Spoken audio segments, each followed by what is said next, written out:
Before we get into the discussion, I wanted to introduce the League of the American Bicyclists for those who aren't familiar. So the League is the oldest bicycle advocacy organization in America. We were founded in 1880 as the League of American Wheelmen, and early on we focused on the good roads movement to get the first paved roads for people to ride their bikes safely. So we've been working in this advocacy space for hundreds of years, and today the League continues to make biking better. As leaders in the national bike movement, our mission is to lead the movement to create a bicycle-friendly America for everyone. Our commitment is to listen and learn, help define standards, and share best practices to engage diverse communities and build a powerful, unified voice for change. So with that context in mind, I will now introduce our incredible lineup of speakers.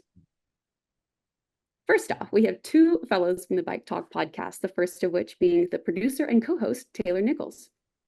Taylor is a lifelong bike rider, from paperboy to double centuries, with a little racing and touring on the side. He became involved in safe street advocacy, like many others, when his kids started to roam on two wheels. He has been appointed to the West Hollywood Bicycle Task Force, the Los Angeles Bicycle Advisory Committee, and is the former chair for the Transportation Committee of the Mid-City West Neighborhood Council. And as stated previously, Taylor is a producer and co-host of Bike Talk, which can be found on the radio in 8 markets around the country and online. And not to mention, he is an actor, having recently starred in Pin 15 and Perry Mason on HBO. Our second Bike Talk co-host is Nick Reichert. Nick founded Bike Talk in 2008 on killradio.org to amplify the growing bike movement in Los Angeles. The show has moved to KPFK and has expanded along with the movement. It now airs in 3 cities on both US coasts and continues to grow. Up next, we've got Diane Jenks. She is the host and producer of the Outspoken Cyclist podcast, which is in its 13th year and over 650 episodes. This show covers all aspects of bicycling with a special emphasis on advocacy, urban planners, transportation specialists, and other like-minded stakeholders. Diane is a 50-year veteran of the bicycle industry, as well as a shop owner, author, and journalist. Our fourth speaker is Kai Plaskon, who is the founder of Bike Life Radio and the president of the Truckee Meadows Bicycle Alliance.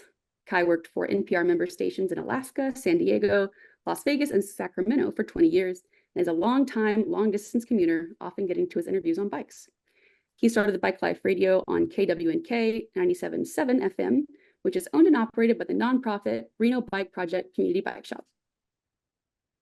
And finally, last but certainly not least, is Charles Marohn, host of the Strong Towns podcast. Charles is founder and president of Strong Towns and is the best-selling author of Escaping the Housing Trap, the Strong Towns response to the housing crisis. With decades of experience as a land use planner and civil engineer, Marohn is on a mission to help cities and towns become stronger and more prosperous.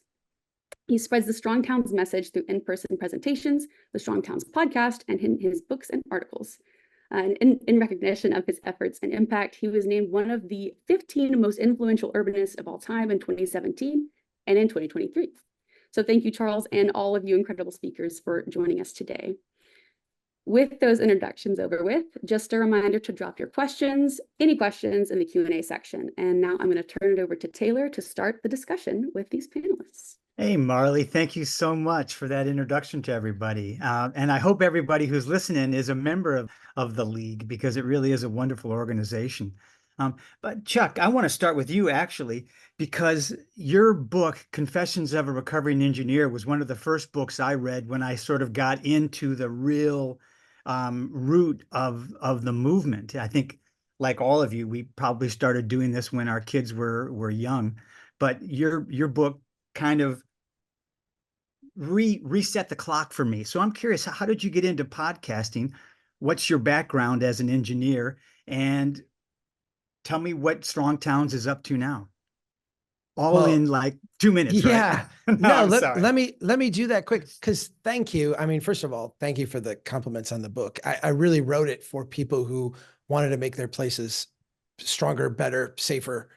I'm a civil engineer. I went back to school and got a land use planning degree.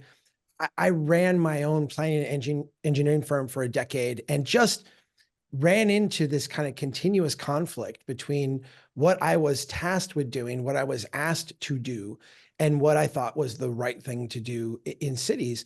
When we went through the 2008 housing banking crisis, I started writing a blog. And that blog grew into this movement, the Strong Towns movement. Pretty early on, it was 2010.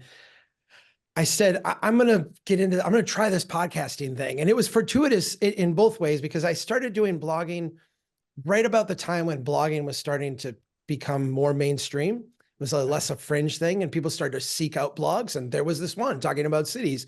I started podcasting the same way, a little bit before everybody had a podcast. And so when people started to search, like, who's talking about cities and who's talking about this stuff, we gained an audience really, really quickly. So I've been doing this quite a while, and it was really an kind of extension of the core advocacy mission of Strong Towns. We're trying to change the development pattern of North America. And we recognize that we won't outspend it. We won't out-politic it. We won't out-lobby it. We're not going to go up against the big banks and win. What we have to do is actually change people's minds, change people's hearts, change the way that we talk about the way we build our cities. And to do that, the tool that we have is media, podcasting, writing. The last couple of years have been a lot more video work, but basically like communicating the message through these kind of means. Do you do video on your podcast or not? We have started to do video on the podcast. It is like I'm in my studio right now, and I think the video in here is a little bit better than the video out at my desk.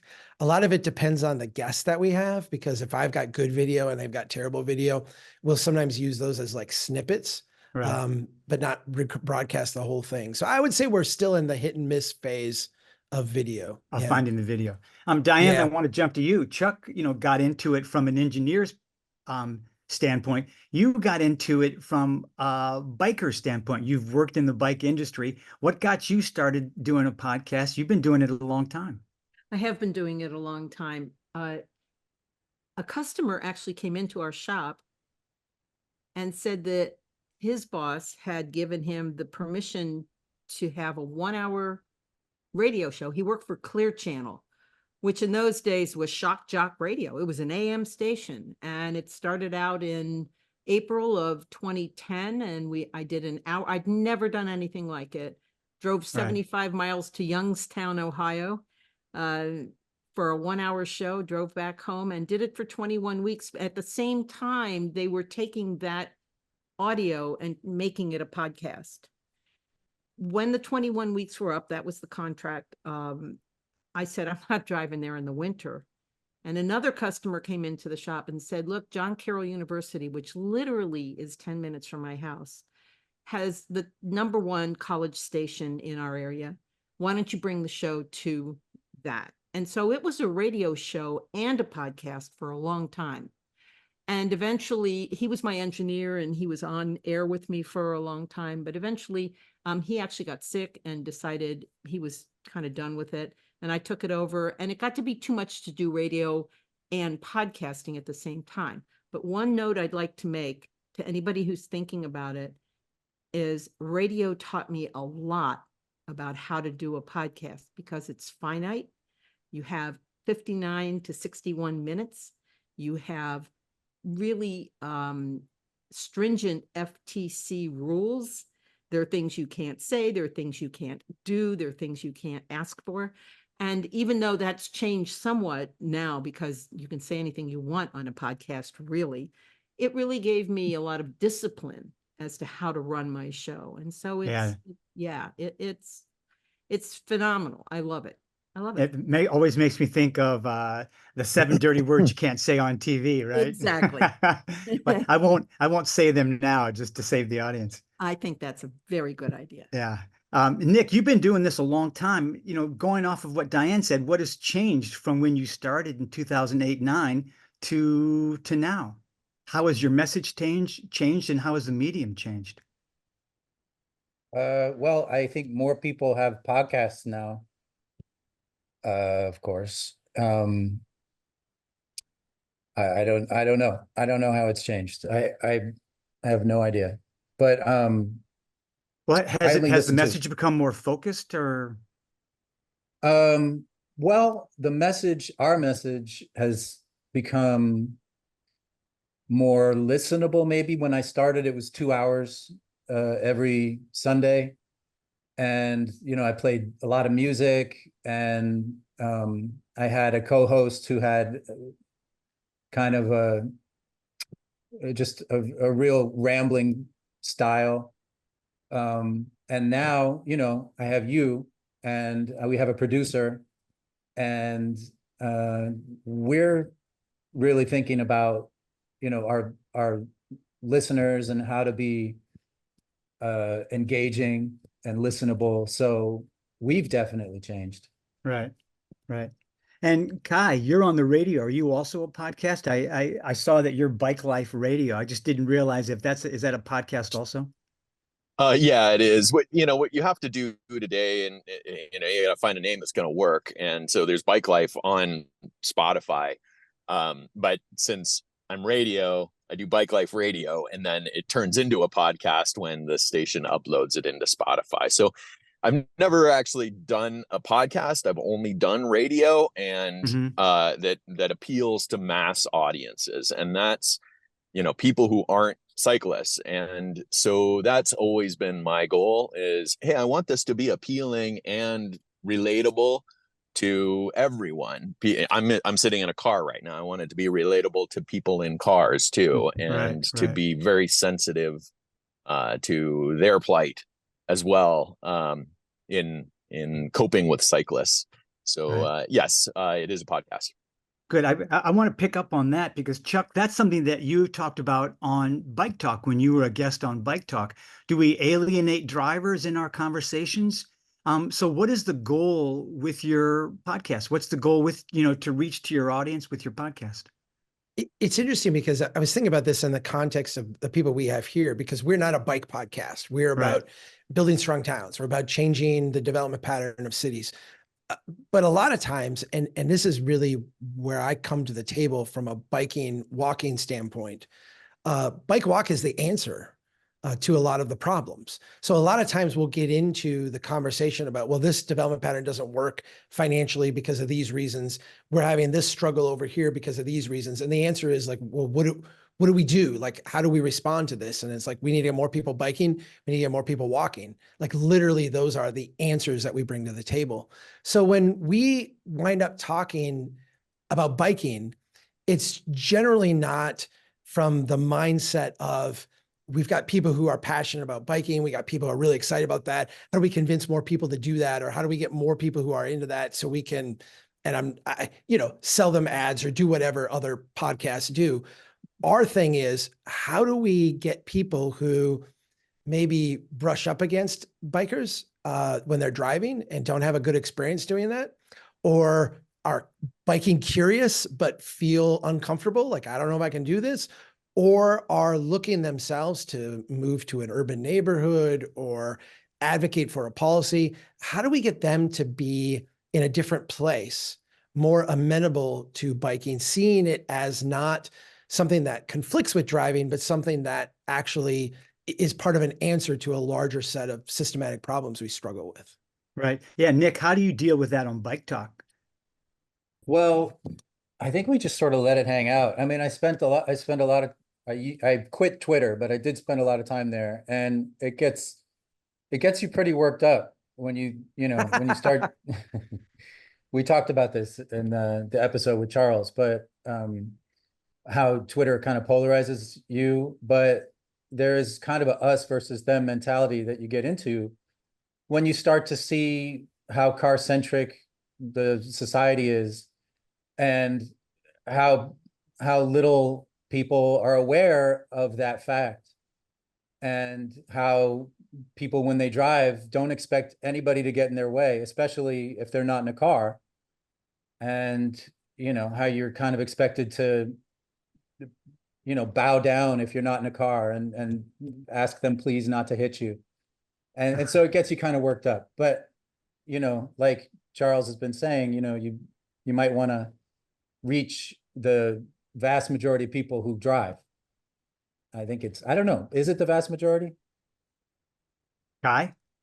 I don't think it is. Diane, please. Yeah. You guys don't wait for me to ask you a question. If you want to jump in, please do. I do have a comment about that. So I am hoping that my listener, who may or may not get involved in advocacy, hears the show and goes to a town hall meeting, goes to a mayor, goes to a council person, or goes and forms a group that gets involved in his or her community to then, and a lot of this came from talking to people like Chuck and Jeff Speck and, all of those people who do the work of urban planning and cities and sustainability and the other I'm not an advocacy group, but I try to bring that together in the show. And Right. so hopefully listeners who are pretty loyal, when you have loyal listeners, they may or may not follow everything you say, but they do tend to actually do something. You are, without calling them to action, calling them to action. Let And me ask you, Diane, do you get a lot of feedback from your audience? it depends on whether I ask a question. That's interesting, right? Well, you don't know what they're thinking. You don't know what Right. they're saying. You don't even know for sure who's listening. You can tell how many downloads you get. I don't really track a lot of that. I guess and I used to really worry about that. How many listeners, how many downloads, how many, give me this. Now what I realize is I'm doing this for me as much as for anybody else. And if I'm interested, somebody else is going to be interested. It's the same thing I learned in business. If I like that bike, somebody else is going to like that bike. So I just think that you need to put a good quality podcast together every single time. So and that's where my focus is, that the editing is good, that the audio is good, that the content is good, that you help your guest to feel comfortable and to feel like having that conversation and not be confrontational, so it's Right. Yeah. Good. Kai? Yeah, I just wanted to mention really quickly, I'm outside of a hospital right now waiting for my dad to have a procedure, so I might have to go at any moment to go back inside. But I think that, we're talking about the difference between radio and podcasts a little bit, and the audience that might be different between the two, I think, is key here.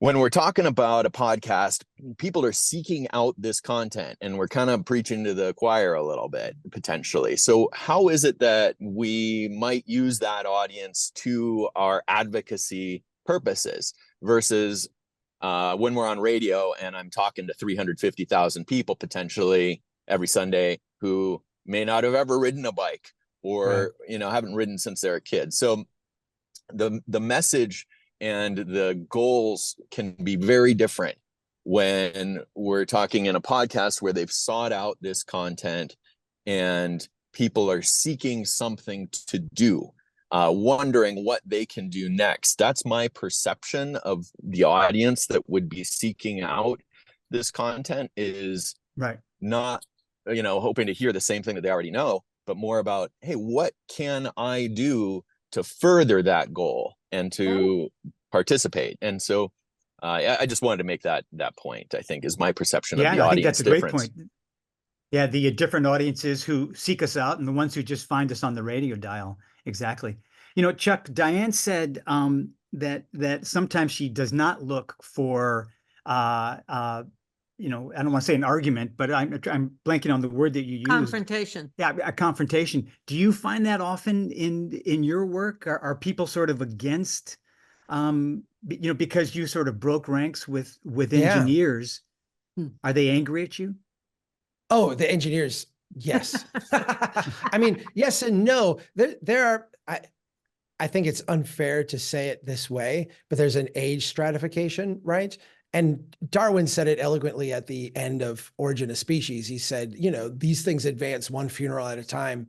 If you've worked in a certain way for 30 years, it's harder for you to be introspective about your life's work than it is someone who's just starting out, who's like, okay, well, maybe these things aren't working great. What are the new ideas? So we tend to have a stratification but really engineers, technical professionals, they're about 10% of our audience. They're about 12% of our audience when we've measured. The vast majority of our audience are people who just love their place. They love their city. They love where they live. They want it to be better. They want to be part of that in some way. That might be just sharing a podcast with someone. It might be running for city council. So there's a lot of different ranges. What I have found is that when you ask provocative questions of the audience. So like Dan said, I get feedback sometimes, but it depends on what I ask.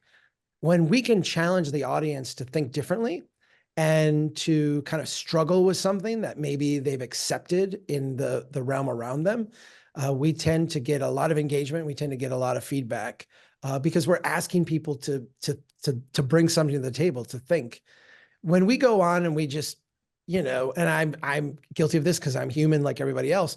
When you get on and it's a rant or it's kind of feeds into people's gut intuition, I think there's something kind of junk foody about it. Like I enjoy a handful of Oreos from time to time, but don't necessarily feel great afterwards. Right. And I think when we could be the rhetorical version of junk food, that's not always the worst thing, but a steady diet of that, I think, is pretty horrible. Yeah. hey, Nick, Chuck, oh, please. Yeah. Can you give an example, Chuck, of and just tell me if I'm on the wrong track here, Taylor. But Chuck, do you have an example of something that really struck a chord in your audience? Because we all want to copy it. Something. Yeah, exactly. Well, I've been doing this for a dozen years, so there are many milestones for me. I think one that happened recently, we had this deep conversation about traffic cameras, the red light cameras, and the validity of those, and kind of the idea behind those, and what we were trying to accomplish, and whether they were the best thing or not. And there's a lot of nuance there, and I think delving into that nuance and letting people, because there's a lot of people who just on that issue are like, yes, if you go over the speed limit, you should get a ticket. Period. Amen. End of story. Throw you in jail if you do it too many times. And there's other people who are like, this is just the government coming in, trying to control people and trying to run up fees and get money without taxing you and all this.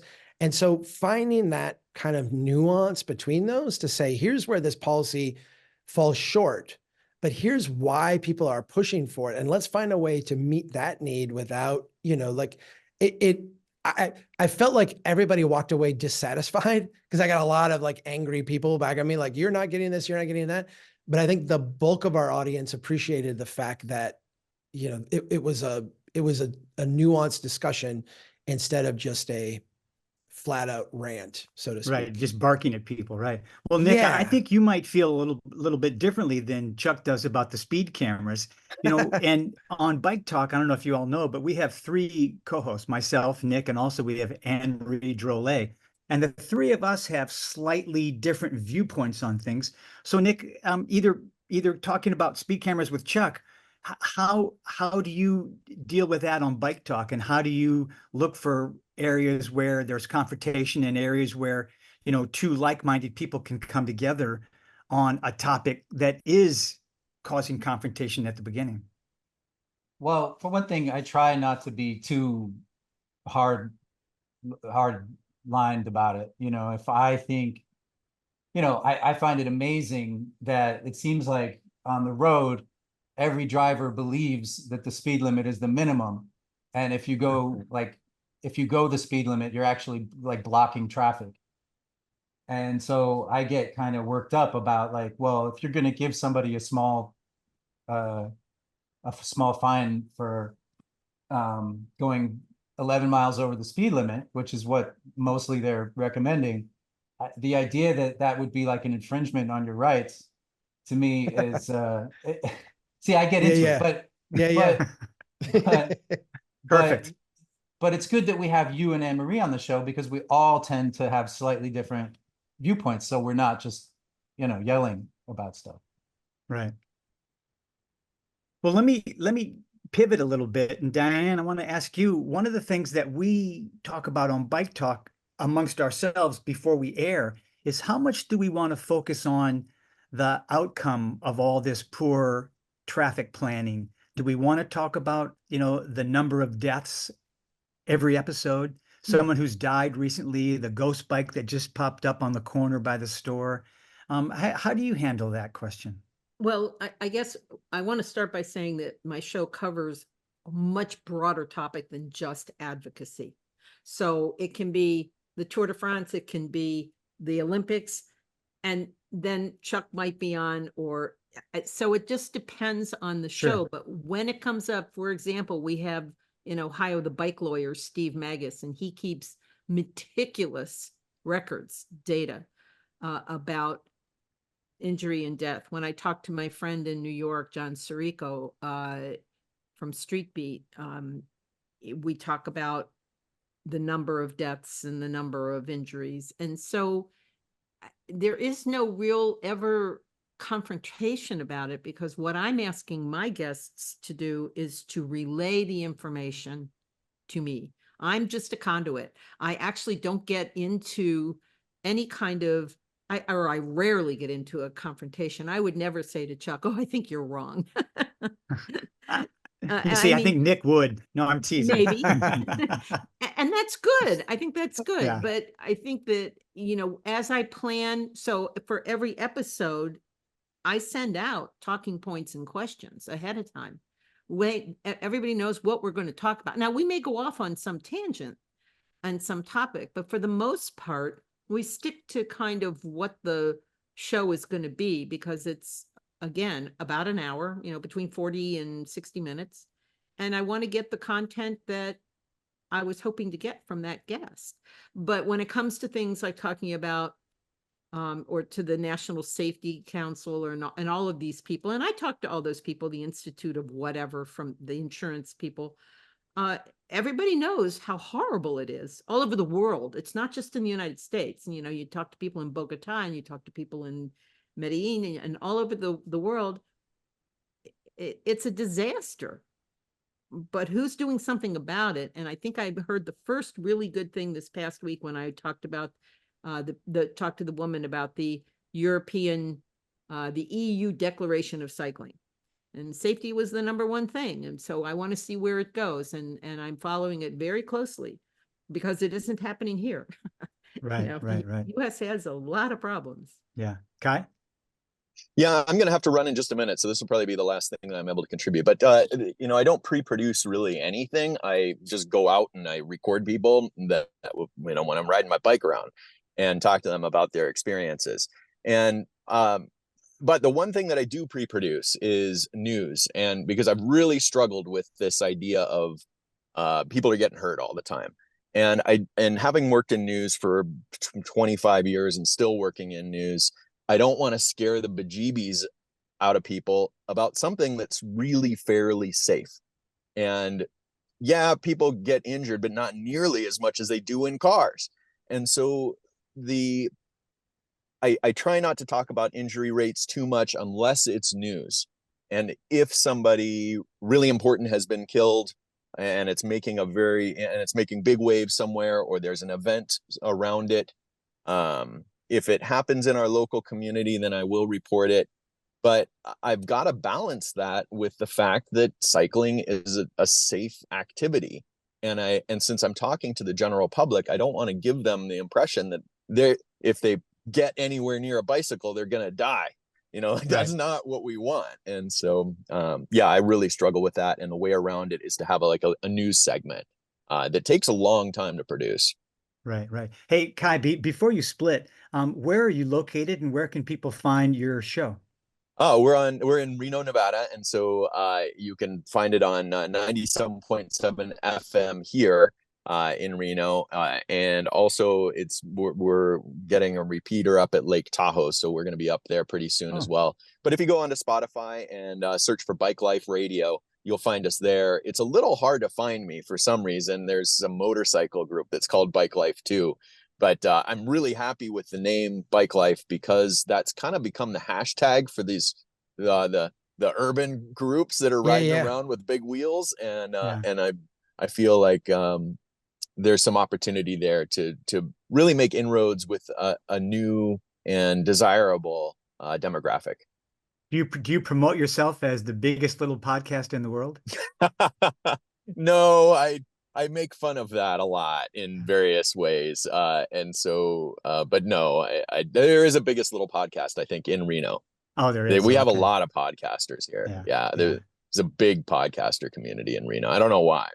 Well, I hope you can stay, and I hope everything's okay with your dad in the meantime. Yeah, he's doing good. Thank you for having me on. I really appreciate it, and it's a great panel, and I hope that there's another one in the future. And so, thank you. Good. Thanks, Kai. Nick, Bye. Nick, how do you produce? Because you do most of the pre-production on Bike Talk. How do you come up with that document? Just how I produce the show. I don't have really a system, and I'm trying to or I feel like it would be great if we did. Now that we have the person you brought on to produce Prixit, he seems to be organizing it a little bit, but I mean, I think I just am constantly on my phone or like looking around for guests. When I was on Twitter all the time, that was pretty easy. There was always leads. We also have friends who are suggesting things, and it's always seat of the pants. Right, right. And in many ways, I think that's kind of good because we're nimble. We're able to change with the news as the news changes. Chuck, tell me a little bit about the technical stuff that you guys do at Strong Towns to get the message out. You have exploded. You're all over the country, maybe even all over the world. I don't know. How did you get so big so fast? It's definitely all over the world, and that has shocked me too. I feel like there's two parts to that story, and the first one is more Malcolm Gladwell's Outliers. If you've ever read that, talks about this kind of combination of skill and luck joining together. And I think, as I said earlier, I started blogging right at the beginning of that blogging wave, and so when people started to find blogs, there I was with 2 years of content. Same thing with podcasting. Same thing, quite frankly, with Facebook advertising and some of the other things that we did in the early days to just really rapidly grow our audience. At this point, though, and this is I think the second part of the story, is that we've built here at Strong Towns an entire machine around creating and distributing content. I mean, there's 24 of us on staff right now.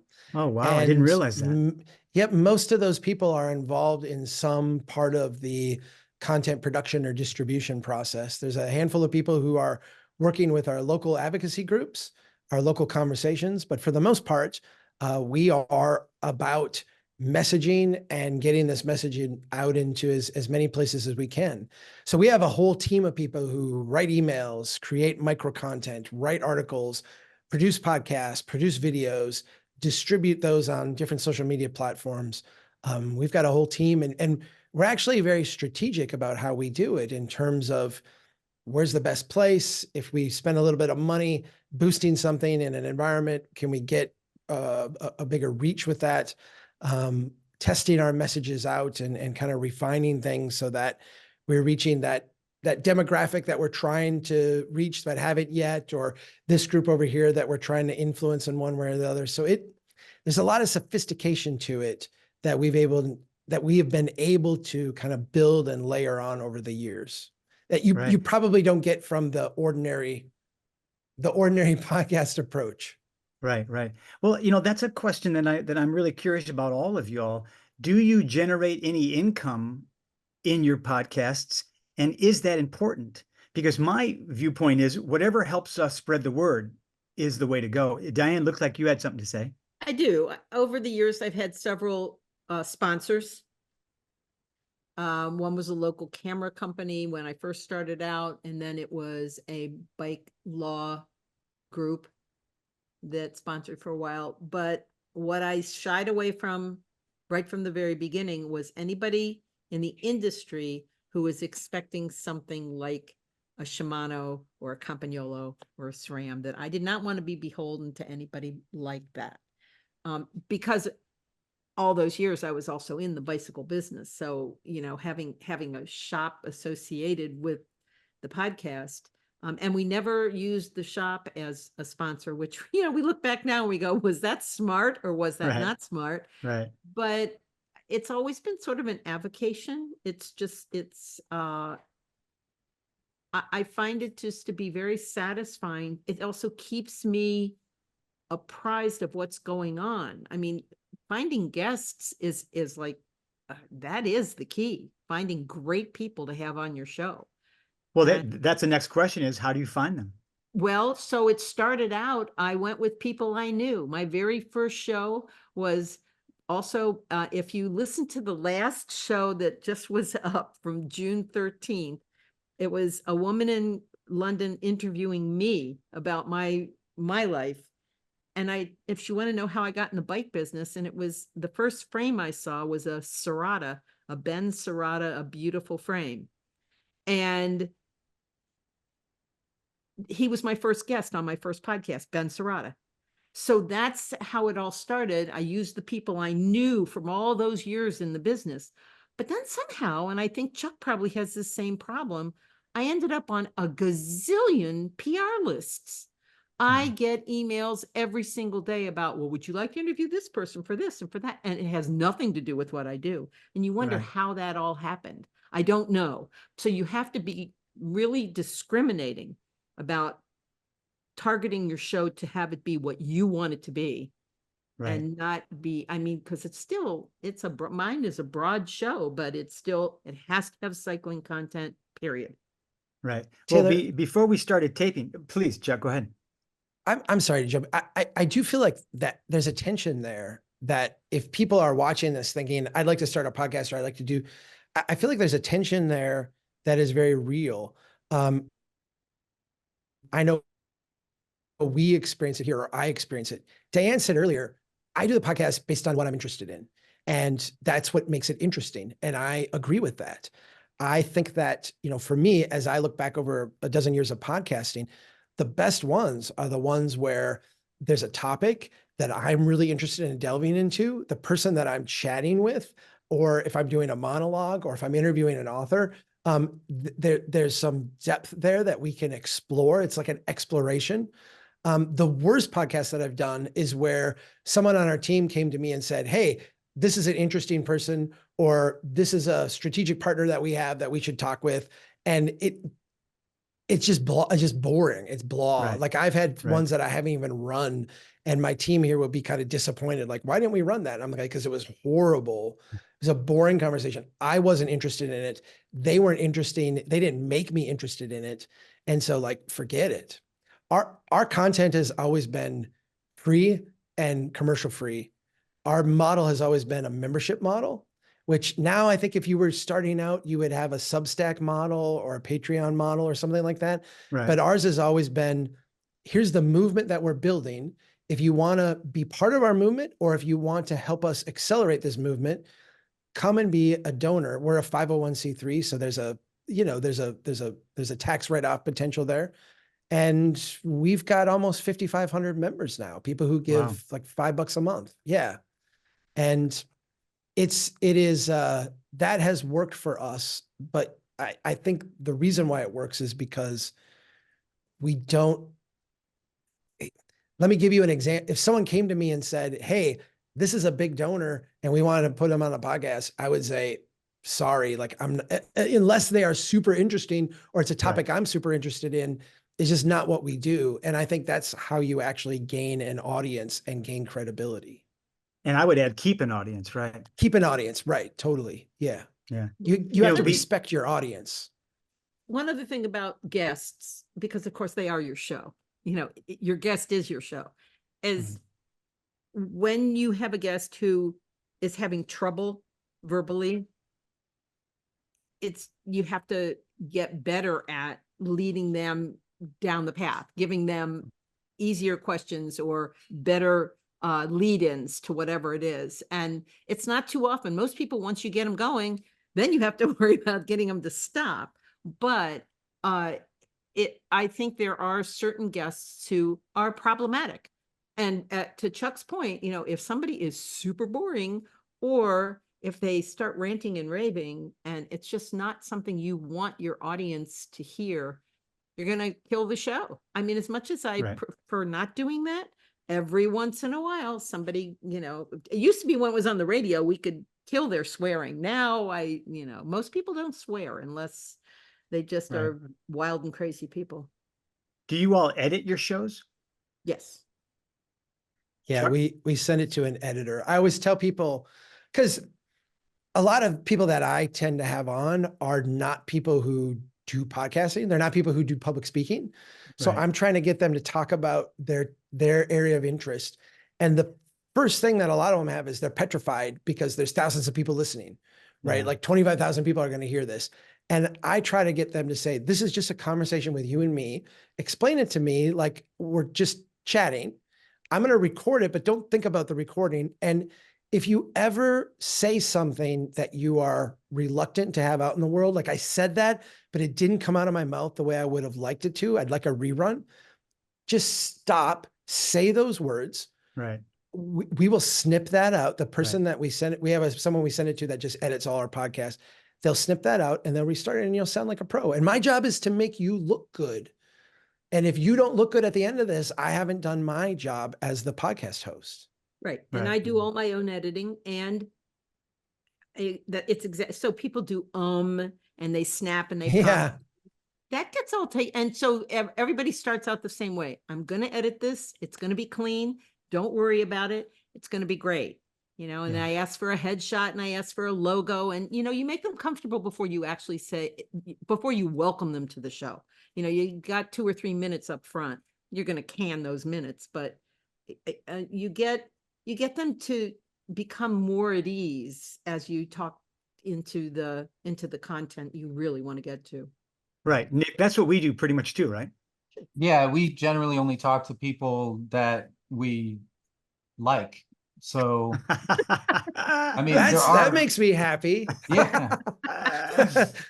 Oh, yeah. When we interviewed Charles, our co-host is a very, pro bike, anti-car person. And This was a different co-host than Anne Reed Drolet. This was Stacy Rendecker, who does the moment at the very end of the show. She's really wonderful. Sorry to interrupt you, Nick. Yeah, I just wanted to clarify that. Yeah. Yeah, it was great. And I kept texting her, telling her, remember that Charles is the guest, and it came out all right.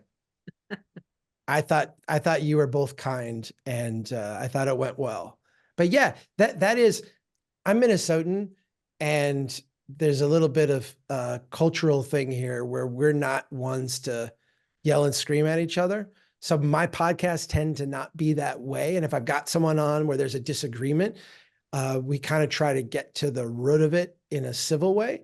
And I think at least our audience has grown to appreciate that part of it.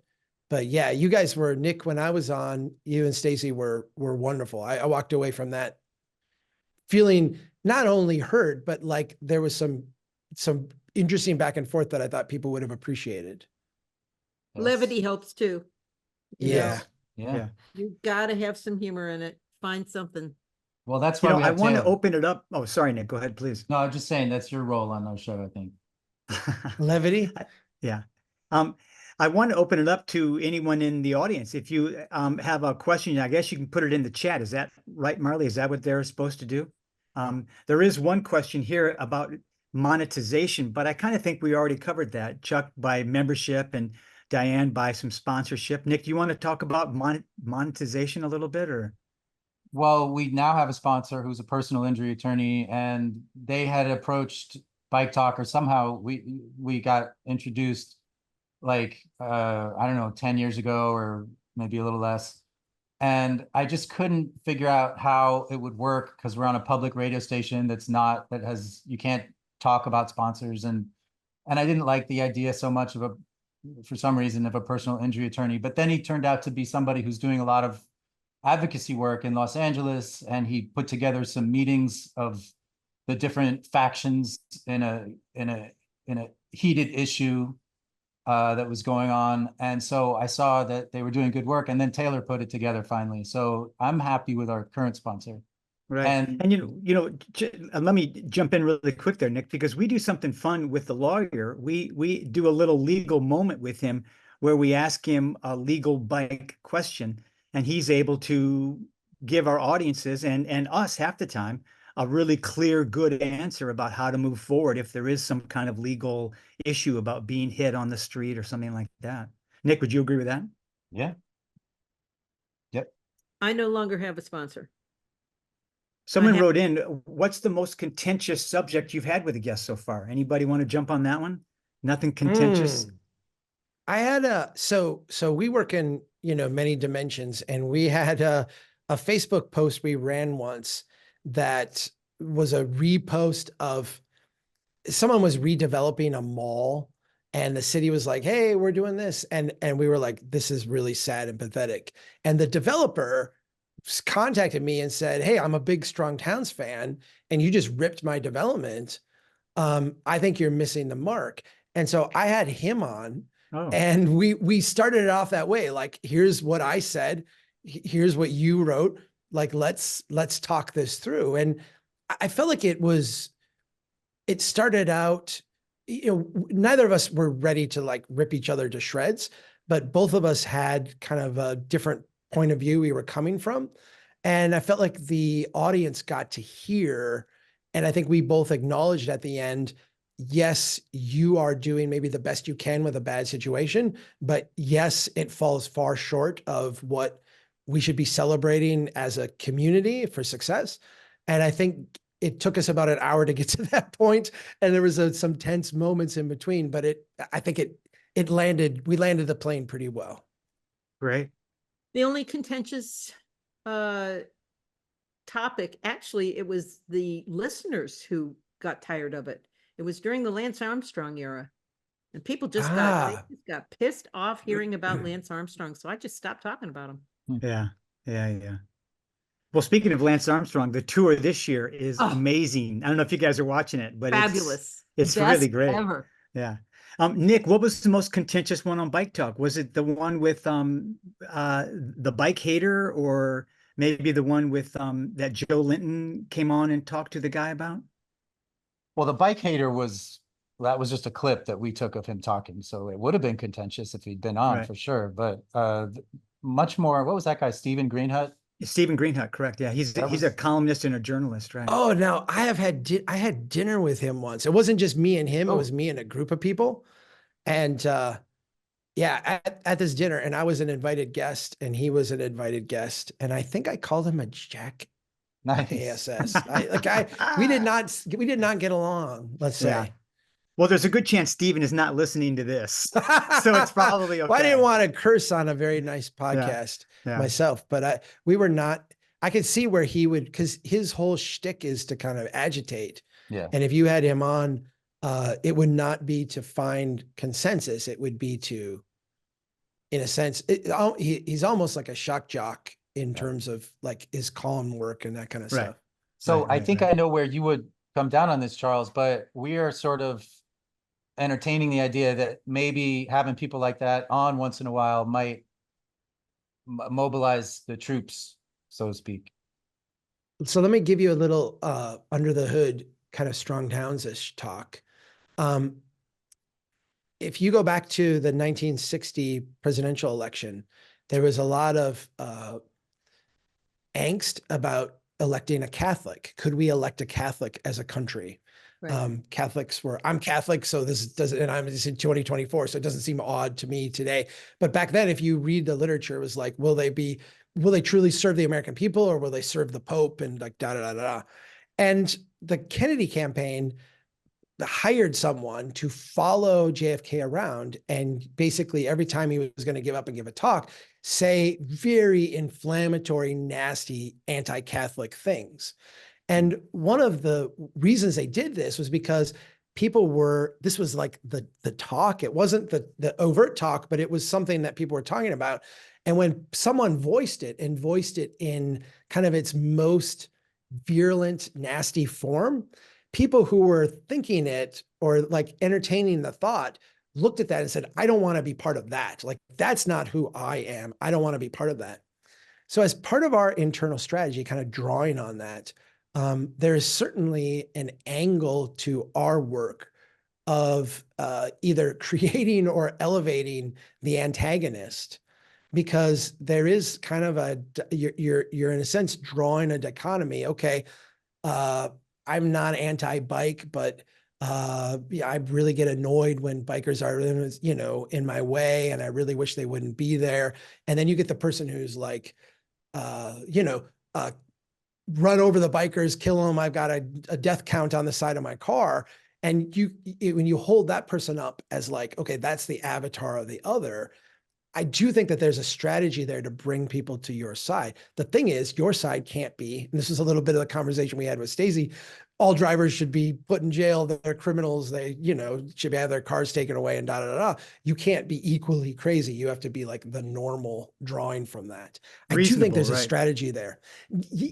Yeah, you have to be imminent. JFK has to get up and not be whatever your caricature of a flaming Catholic is. He's got to be just a normal dude who everybody can get. And then when the crazy person's out there, you're like, okay, I'm not with the crazy person. I guess I'm here. We have to always be here, I think. Couldn't this be this year? Sorry. Yeah. No, if we talk politics, it certainly could be. I mean, I do think that our national politics is a lot about drawing the distinction of your opponent is horrible, so you need to be with me, and don't think too hard about who you're with. Think about who you don't want to be with. Right. That is a human communication strategy, and I think the political parties run it 24/7.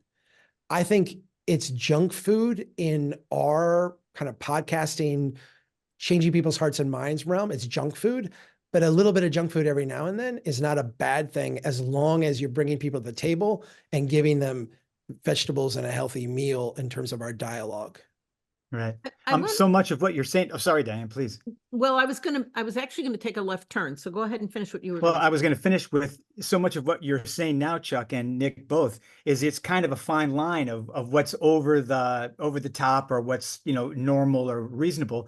And we just got a question from Suzanne Day that says, so hashtag cars ruin cities isn't the best choice for a hashtag. And I kind of disagree. I think it is a great choice for a hashtag. And I'm curious where, Chuck, you might come down on that, or even Nick or Diane. I have less problems with that one. And I think that one is actually maybe one that we can moderate around. The F cars conversation is not a helpful one. No. I mean, I get where it comes from, and I get the whole thing. And in some ways, like the podcast War on Cars is a satire of people who say we're in a war on cars. But I think it's an unfortunate framing that does kind of make it, well, I'm not in a war on cars. I don't want to F cars. I'm, right. I have a hard time crossing that gulf. Yeah. What we want is never to be the crazy one. We want the people opposing us to be the crazy ones. Great. Just so people know, the War on Cars is another podcast, a wonderful podcast, and they were invited to be on the panel today. Smart people, but couldn't great. make it. Yeah. They are smart people. Diane, did you have something? Well, I want to say something about the number of podcasts that are out there. How many podcasts there are. I mean, Chuck and I are kind of old hats at this and have been doing it many years. But and Nick too, and you too, Taylor. I'm wondering, and maybe this is a question as opposed to a comment, how many podcasts are there, and how many listeners are out there listening? So, it used to be the game was, well, how many downloads, and that was it. You wanted to just keep on going. And what I discovered was that you get a loyal following from whoever the loyal followers are, and they will help to grow your podcast to some extent. Chuck, of course, has a completely different relationship with his podcast because he has this enormous organization that also podcasting is just a little bit of it. All I have is a podcast, and that is it. So I would suggest that anybody, because I did see a question about starting a podcast, anybody who wants to start a podcast, pick your topic, pick your, find your space. And that space is the space you are most interested in. Don't try to do everything. Don't try to be everything to everybody. It's the same thing in any business. It's just not everybody's your customer. My dad taught me that a million years ago. So, I think the reason my podcast has been around as long as it has is because it's got a lot of variety, as opposed to some podcasts that just got really focused and they ran out of topic. Right. Yeah. I do Taylor? find it amazing how specific some podcasts are, though. I don't know if you've noticed, but like I talked to a guy Yeah. who's starting a podcast on building electrification, for example. I mean, Yeah. you can't get too specific for a podcast. Yeah, so apparently. how big is that audience? So maybe he's happy with, I don't know. But, and I get what you're saying. That is what I'm trying to say, that it depends Right, on what totally. you want to get across. So we have our local conversations, local groups who are affiliated with our organization, who do advocacy in their place. And a lot of them will say, they've got creative people. I want to do some writing. I want to do some podcasting. I'd like to create media. What we tell people is really, in terms of podcasting, is two things. First, commit to a schedule that you can keep. If it's once a month, then publish once a month. If it's, once a week, then publish once a week. But don't start out once a week and then go to once a month and then go back to once a week. It's a little bit like diet and exercise. Like, you have to actually establish a rhythm in your life for doing this. And that's the way you sustain it over time. So if you're trying to grow an audience, it's more important to have a pace that you can sustain than it is to throw a bunch of content out. I think the second thing is, what we tell people is to start local, start with like a niche. And for us, it's local, like talk about your city. And then if you're doing a great job of that, it will grow beyond that. But talk about the things, the projects, the stuff going on in your place, talk with the people, like start there, and build up from it. But that could even be on a niche. I mean, if it's electrified buildings, then you start with that and you bring in that group and you grow it out from there. I think where I see people struggle is when they are not consistent about what they do. So they don't have like a disciplined approach to production. And then they also are just like this random potpourri of topics. One week we'll talk about Trump, and then one week we'll talk about cycling, and then one week we'll talk about the United Nations, and then the next week we'll talk about gun safety. And it's like, I don't even know, unless you are really well known and really eclectic, and you're known for being eclectic, like you can't pull that one off. You've got to be kind of narrowly focused and build from there. Right. And I Well- do agree with something Diane said, which is that, you do it for yourself. I mean, if you have Absolutely. if you have 25,000 people in your audience, I could see why you might want to also consider all the different diversity of people. But, I think if you try to do something that you think will be popular, that's probably not a good And if direction. you're interested in it, you're going to delve into it more deeply and do the research. And, so I don't know how many books are published about cycling every year. I mean, when I know there's a new book coming out from Strong Towns, I get that book, and they send it to me, and then I make a date to talk to Chuck.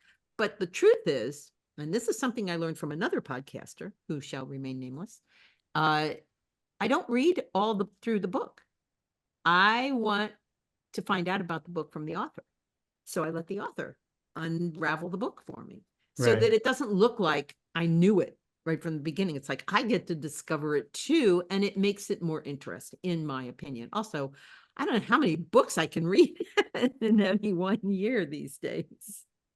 Well, it does seem like there's a little bit of wind at our back. I can remember going to the Barnes and Noble bookstore when people went to the Barnes and Noble bookstore, and there were only 2 or 3 books on biking and hardly Right. any books on urban planning. And now there's a plethora of books and information out there, both at the bookstore and online and on the internet. Is there another Taylor Nichols in the No, I think that's you. And I Oh. just think it's another version of you. There's something I Oh. wanted to ask Chuck. It's if my I could avatar. look up. Yeah. It's a lesser version of you. Let's say that. It is a stealth version of you. Right. Do you know the book Killed by a Traffic Engineer? Of course. Yeah. So he's my next target, Wes.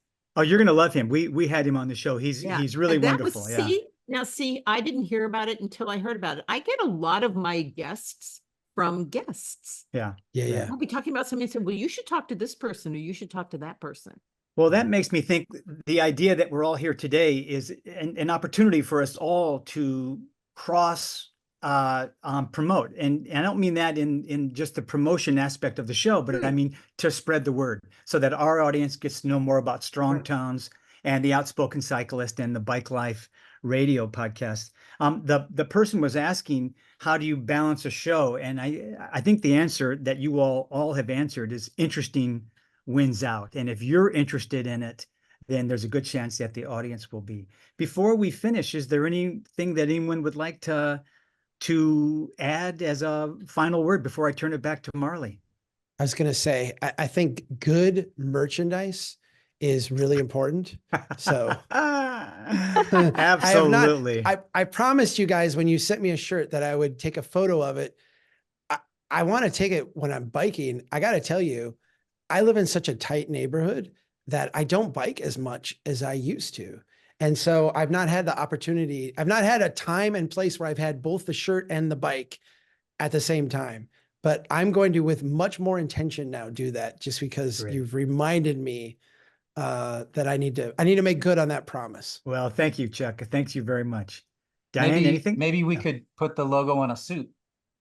How about a tie? How about a tie? A tie would tie be would be good. good. Yeah. No, tie. I'm not No, that or a book. pretentious. Yeah. We had caps. We had baseball caps. We had t-shirts. We have so I make a helmet mirror. My shop makes a helmet mirror. And we have the logo on the back of the helmet mirror. Oh, very good. I Very could never safe. get those things to work. Oh, well, you just don't have one of ours. There you go. Shameless Nick, shameless self-promotion. Nick, any Thank last you. words? This has been awesome. I really Yeah. appreciate you asking me to be on the panel. Thank Well, you. I think maybe there could be like a coalition of because I noticed, Diane, you have a lot of the same guests as we do. Maybe there's some way that we could not reinvent the wheel in some ways and share some guests somehow someday. But it's just, I don't know if that would ever I'm happy. really work. Whatever. Oh, and here's my favorite. Wait, you got to see this. This is my baby.